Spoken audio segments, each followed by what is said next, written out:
La France est un excellent exemple malheureux de cette désertification de la foi. 95% des Français fréquentent, parmi ceux qui nominalement sont des catholiques, les offices religieux. C'est une constatation qui est plus qu'alarmante.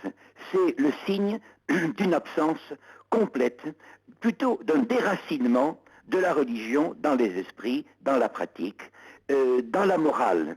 Or, il faut comprendre que cette perte d'influence de la religion chrétienne est en réalité une destruction de l'éthique sociale, de l'éthique familiale, de l'éthique individuelle. Nous constatons une indiscipline générale, une indocilité, par exemple, dans notre domaine d'enseignement. Et ceci vaut pour maintenant les générations qui ont atteint notre propre âge, c'est-à-dire qui vont, qui tirent l'héritage de 1968. La France a été nommée, par exemple, la fille aînée de l'Église, en effet, mais déjà au XIXe siècle, l'abbé de Lamennais avait signalé ce qu'il nommait une sorte d'indifférence en matière de religion. Et c'est cela qui fait, disons, toute la cruauté des rapports sociaux. C'est le refroidissement de l'âme.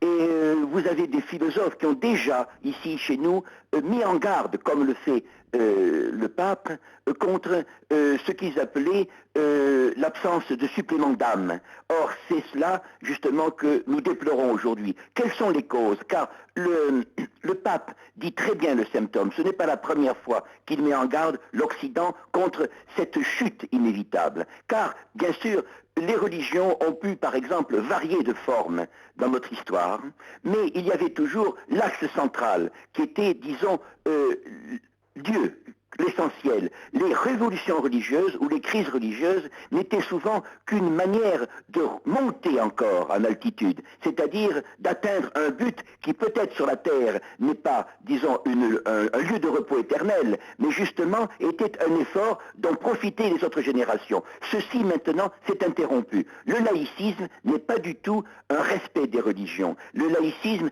est la négation de toute religion. Et si l'islam aujourd'hui est attaqué dans le monde, c'est justement parce qu'il maintient l'idée de la religion, parce qu'il maintient la force de la religion, sa nécessité, et surtout, si l'Iran, car il faut toujours revenir à cette situation actuelle, et visons la cible de toutes les attaques, c'est qu'il n'a pas fait, comme l'a fait le laïcisme, comme l'a fait la Révolution française, comme le fait aujourd'hui cette société qui n'est plus chrétienne, que l'on pourrait appeler chrétienne, sioniste, enfin, qui est libérale, qui est une caricature de tous les termes, de tous les concepts, c'est que l'Iran a justement voulu maintenir ce qui a été le socle de toutes nos civilisations ici, à savoir le lien de la religion et de la politique.